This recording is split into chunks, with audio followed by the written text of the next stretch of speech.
La base, le fondement, c'est toujours la commune.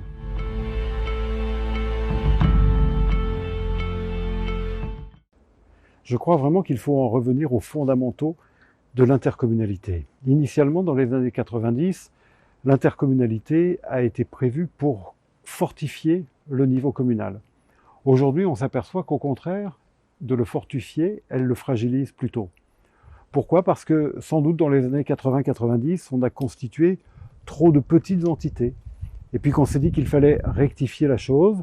Et puis dans un mouvement de balancier, eh bien on en vient maintenant à créer des institutions de plus en plus grandes, des intercommunalités de plus en plus grandes, et dans lesquelles les communes, et du même coup les maires, ne trouvent plus leur véritable place. Une intercommunalité, ça n'est pas dire au maire « vous ne décidez plus ». Une intercommunalité, c'est dire au maire « maintenant, vous décidez avec les autres maires ». Et le problème, c'est que quand une intercommunalité comporte une vingtaine de communes, c'est finalement assez facile et même plutôt plaisant de se retrouver autour d'une table et de travailler à 20 un dossier.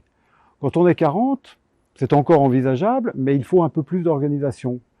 Quand on est 60, c'est très compliqué, et quand on est au-dessus, eh bien ça devient quasiment impossible. Et que se passe-t-il? Eh bien évidemment, pour que les réunions à 120, par exemple, soient utiles, eh bien ça veut dire que la réunion est préparée à l'avance, que le vrai pouvoir de décision, il est accaparé, ou plutôt je devrais dire concentré, entre les mains de quelques-uns, et que finalement les maires qui sont convoqués au conseil communautaire, eh bien deviennent des machines à voter. C'est-à-dire qu'ils lèvent le bras pour dire oui, parce qu'il est très compliqué dans ces conditions de dire non. Et finalement, c'est affaiblir non seulement le maire, mais la commune elle-même, le principe même de ce qui compose notre territoire. La base, le fondement, c'est toujours la commune. Et le fait de dire au maire, eh bien finalement vous intégrez des intercommunalités qui sont de plus en plus grandes, dans lesquelles finalement le pouvoir de décision va de plus en plus vous échapper, c'est mettre les maires dans une situation intenable.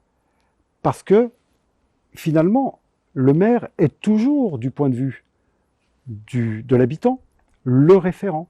C'est donc toujours le maire qui est sollicité par les habitants, qui lui disent « mais là j'ai un problème ». Et quand il y a un problème, que dit le maire? Bah oui, effectivement il y a un problème. Bah alors je vais remonter votre problème à l'intercommunalité et la solution va descendre à un moment, mais je ne peux pas vous dire quand, et je ne peux pas vous dire quelle sera cette solution. Alors évidemment, on ne va pas revenir en arrière, mais par contre ce que l'on doit faire, c'est d'effacer, de gommer les situations les plus compliquées qui sont faites aujourd'hui aux maires. Et c'est cela le rôle que je tiendrai quand je serai élu sénateur.